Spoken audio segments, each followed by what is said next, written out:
नमस्कार दोस्तों, simplify electrical YouTube channel में आपका स्वागत है। आई होप आप सभी लोग अच्छे होंगे। दोस्तों, आज की वीडियो का टॉपिक है हमारा ड्यूअल स्टार्टर। आज देखेंगे ड्यूअल स्टार्टर काम कैसे करता है, क्या होता है, इसका पावर डायग्राम कैसे बनाते हैं, कंट्रोल डायग्राम कैसे बनाते हैं।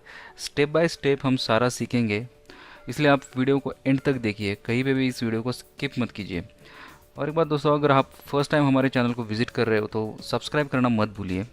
और यहाँ पे एक बेल आइकन का बटन है, उसको भी दबाइए ताकि नए वीडियोज़ की नोटिफिकेशन आपको सबसे पहले मिले। दोस्तों, ड्यूअल का मतलब होता है डायरेक्ट ऑन लाइन। इस स्टार्टर में हम मोटर को डायरेक्टली लाइन वोल्टेज के साथ कनेक्ट करते हैं। जनरली आपने पढ़ा होगा, स्टार्टर का यूज़ हम करते हैं स्टार्टिंग करंट को रिड्यूस करने के लिए। बस ड्यूअल स्टार्टर में हम ऐसी कोई मेथड यूज़ नहीं करते जिससे कि स्टार्टिंग करंट कम हो, इसलिए इसको बोला जाता है direct online starter. Generally starter का यूज़ होता है 5 HP तक के मोटर्स के लिए। इस स्टार्टर को क्यों यूज़ करना है, इसके 3 मेन फंक्शन होते हैं। इस स्टार्टर के ज़रिए आप मोटर को रिमोटली ऑन ऑफ कर सकते हो। दूसरा और बहुत ही इंपॉर्टेंट फंक्शन होता है, ये मोटर को ओवरलोड और शॉर्ट सर्किट से प्रोटेक्शन प्रोवाइड करता है। तीसरा होता है नो वोल्ट प्रोटेक्शन। आप एज्यूम कर लिए कि आपकी मोटर रनिंग कंडीशन में है और पावर फेल हो जाती है और थोड़ी देर के बाद पावर वापस चली आती है। पावर वापस आने के बाद ये मोटर को ऑटोमेटिकली रिस्टार्ट नहीं होने देता है। यही होता है नो वोल्ट प्रोटेक्शन। जनरली दोस्तों 2 टाइप्स के डायग्राम होते हैं। पहला होता है पावर डायग्राम, दूसरा होता है कंट्रोल डायग्राम। पावर डायग्राम आपको ये बताता है कि मोटर का कनेक्शन सोर्स से लेकर मोटर के टर्मिनल तक कैसे पहुंचा है। कंट्रोल डायग्राम आपको ये बताता है कि ये पर्टिकुलर स्टार्टर काम कैसे करता है, ऑन ऑफ फंक्शन कैसे काम करता है, प्रोटेक्शन फंक्शंस कैसे काम करते हैं। ड्यूअल स्टार्टर के पावर डायग्राम में 3 मेन कंपोनेंट होते हैं। पहला कंपोनेंट आता है एमसीबी। एमसीबी का मतलब होता है miniature circuit breaker. MCB motor को शॉर्ट सर्किट से प्रोटेक्शन प्रोवाइड करता है। आप साइड में इसका स्टैंडर्ड सिंबल भी देख सकते हो। एमसीबी के बाद आता है कॉन्टैक्टर। कॉन्टैक्टर का मेन काम होता है मोटर को ऑन और ऑफ करना। पावर कॉन्टैक्टर में 3 मेन कॉन्टैक्ट्स होते हैं। आप यहाँ पे देख सकते हो L1, L2, L3 इसके पावर कॉन्टैक्ट्स है। और उसके बाजू में एक छोटा सा कॉन्टैक्ट है 13 और 14 नंबर का, उसको बोलते हैं ऑक्सिलरी कॉन्टैक्ट। ऑक्सिलरी कॉन्टैक्ट की current carrying capacity power contact से कम होती है और इसका यूज़ होता है कंट्रोल सर्किट में। आगे हम जब कंट्रोल सर्किट देखेंगे तब मैं आपको डिटेल में एक्सप्लेन करूँगा। कॉन्टैक्टर के बाद आता है ओवरलोड रिले। इसको थर्मल ओवरलोड रिले भी बोला जाता है। इसका मेन काम होता है मोटर को ओवरलोडिंग से बचाना। ओवरलोड रिले के बाद हम कनेक्शन देते हैं मोटर के टर्मिनल्स में। यह है बेसिक पावर डायग्राम। दोस्तों, इस तरह का स्टार्टर भी आपने देखा होगा। जनरली L&T कंपनी इसको मैन्युफैक्चर करती है। हमने भी यहाँ पे सीक्वेंस देखा है, पहला एमसीबी आता है, उसके बाद कॉन्टैक्टर आता है, उसके बाद ओवरलोड रिले आता है। जनरली इस टाइप के स्टार्टर में ऊपर ओवरलोड रिले आता है, उसके बाद कॉन्टैक्ट आता है। दोस्तों, सीक्वेंस चेंज होने से स्टार्टर के फंक्शन में कोई फ़र्क नहीं पड़ता है। इस बात को आप ध्यान में रखिए, पहले ओवरलोड रिले आए या कॉन्टैक्टर आए, इससे कुछ फ़र्क नहीं पड़ता है, उसका फंक्शन वही रहता है।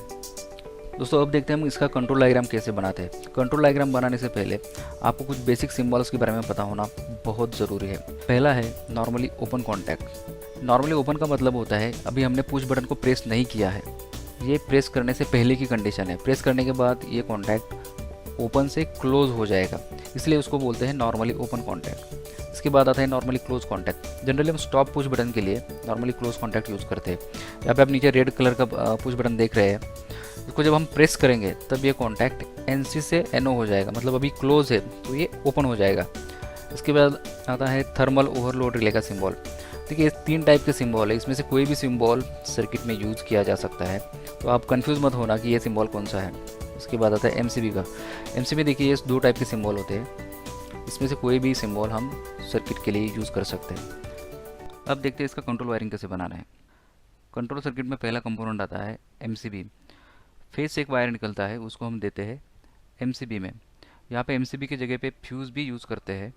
एमसीबी के बाद आता है ओवरलोड रिले का NC कॉन्टैक्ट। इस ओवरलोड रिले का 95 और 96 नंबर कॉन्टैक्ट NC है। एमसीबी से जो वायर निकलेगा वो जाएगा 95 नंबर टर्मिनल पे और 96 नंबर टर्मिनल से वायर निकल के वो आगे जाएगा स्टॉप पुश बटन के NC में। यहाँ पे हमने स्टॉप पुश बटन का NC एलिमेंट यूज़ किया हुआ है। स्टॉप पुश बटन के बाद आगे वायर जाएगा स्टार्ट पुश बटन के NO में। स्टार्ट पुश बटन के बाद हम सप्लाई देते हैं कॉन्टैक्टर के कॉइल को। यहाँ पे आप देख सकते हो कॉन्टैक्टर के कॉइल में 2 टर्मिनल्स होते हैं, A1 और A2। यहाँ पे हम 230 वोल्ट का कॉन्टैक्टर यूज़ कर रहे हैं, इसलिए पुश बटन के बाद जो वायर निकलेगा वो जाएगा सीधा A1 में और A2 में हम यहाँ पे न्यूट्रल वायर कनेक्ट करेंगे। इसके बाद हम ऑक्सिलरी कॉन्टैक्ट का NO कॉन्टैक्ट यूज़ करते हैं और उसको कनेक्ट करते हैं पुश बटन के अक्रॉस। इसको बोलते हैं hold on contact. Hold on contact क्यों यूज़ करते हैं इसका डिटेल एक्सप्लेनेशन मैं आपको वर्किंग के टाइम पे बताऊंगा। अब यहाँ पे देखते हैं ड्यूअल स्टार्टर का वर्किंग। आपके सामने कंट्रोल सर्किट डायग्राम है और पावर सर्किट डायग्राम है। हम यहाँ पे 3 मोड स्टडी करेंगे। पहला तो मोटर को स्टार्ट कैसे करना है, स्टॉप कैसे करना है, और तीसरा फॉल्ट कंडीशन में ड्यूअल स्टार्टर कैसे काम करता है। अब इस सर्किट को एनर्जाइज करते हैं। चलो हमारा सर्किट एनर्जाइज हो गया है। अब दोनों एमसीबी को ऑन कर लेते हैं। एमसीबी को ऑन करने के बाद यहाँ पे आप कंट्रोल सर्किट देख सकते हो। हमारा सप्लाई आया है पुश बटन के ऊपर, स्टार्ट पुश बटन के ऊपर तक हमारा सप्लाई आया है, क्योंकि हमने यहाँ पे ओवरलोड और स्टॉप पुश बटन का एनसी एलिमेंट यूज़ किया हुआ है। पावर सर्किट में आप देख सकते हो जैसे एमसीबी क्लोज किया हमने, यहाँ पे कॉन्टैक्टर के ऊपर सप्लाई आया हुआ है। मोटर को स्टार्ट करने के लिए मैं स्टार्ट पुश बटन को प्रेस करता हूँ। जैसे मैं पुश बटन प्रेस करता हूँ कॉन्टैक्टर के कॉइल को सप्लाई जाता है। आप देख सकते हो यहाँ पे A1 और A2 को 230 वोल्ट सप्लाई मिला है और मेरा कॉन्टैक्टर की कॉइल एनर्जाइज हो चुकी है। जैसे ही कॉन्टैक्टर की कॉइल एनर्जाइज होती है ये कॉन्टैक्ट्स को पिकअप कर लेती है इस तरह से, और हमारे मोटर को ओवरलोड रिले के थ्रू सप्लाई मिलता है और मोटर हमारी स्टार्ट हो जाती है।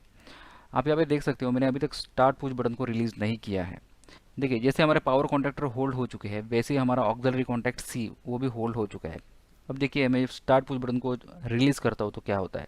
देखिए जैसे मैंने स्टार्ट पुश बटन को रिलीज़ कर दिया, हमारा सप्लाई जा रहा है ऑक्सिलरी कॉन्टैक्ट के थ्रू। इसे बोलते हैं होल्ड ऑन कॉन्टैक्ट। अगर हम होल्ड ऑन कॉन्टैक्ट का यूज़ नहीं करते हैं तो स्टार्ट पुश बटन को जब प्रेस करेंगे और जैसे ही रिलीज़ करेंगे हमारा मोटर ऑन होकर ऑफ हो जाएगा। इसीलिए हमको मोटर को कंटिन्यूसली ऑन रखने के लिए हमको होल्ड ऑन कॉन्टैक्ट की ज़रूरत होती है। इसलिए हम उसी कॉन्टैक्ट का एक ऑक्सिलरी कॉन्टैक्ट यूज़ करके स्टार्ट पुश बटन के अक्रॉस उसका कनेक्शन करते हैं। आई होप आपको ये होल्ड ऑन कॉन्टैक्ट का कंसेप्ट समझ में आया होगा। अब देखते हैं मोटर को स्टॉप कैसे करना है। मोटर को स्टॉप करने के लिए जैसे स्टॉप पुश बटन को हम प्रेस करते हैं कॉन्टैक्टर के कॉइल का सप्लाई कट ऑफ होता है और कॉन्टैक्टर रिलीज़ होता है और वो मोटर हमारी बंद होती है। आई होप ये वर्किंग आपको समझ में आया होगा। ड्यूअल स्टार्टर को स्टार्ट कैसे करते हैं, स्टॉप कैसे करते हैं।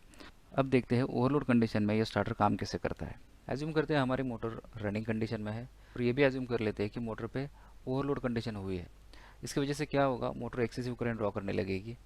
हमारा जो ओवरलोड रिले है वो क्या करेगा, एक्सेसिव करंट की वजह से ओवरलोड का जो हमने कॉन्टैक्ट यूज़ किया है एनसी कॉन्टैक्ट उसको एक्टिवेट करेगा और वहाँ पे सर्किट ओपन करेगा।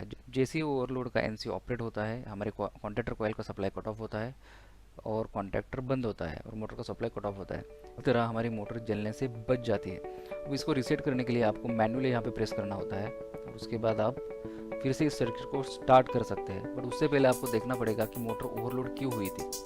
दोस्तों thank you for watching this video. I hope ये वीडियो आपको पसंद आया होगा और आपके सारे कंसेप्ट क्लियर हुए होंगे। अगर ड्यूअल स्टार्टर के बारे में आपके कोई डाउट्स है तो आप कमेंट बॉक्स में हमको ज़रूर बताइए। हम आपके सारे डाउट्स सॉल्व करने की कोशिश करेंगे। वीडियो पसंद आया तो लाइक ज़रूर कीजिए और अपने दोस्तों के साथ शेयर कीजिए। और आपने अभी तक सब्सक्राइब नहीं किया है तो लाल बटन दबा के सब्सक्राइब कीजिए।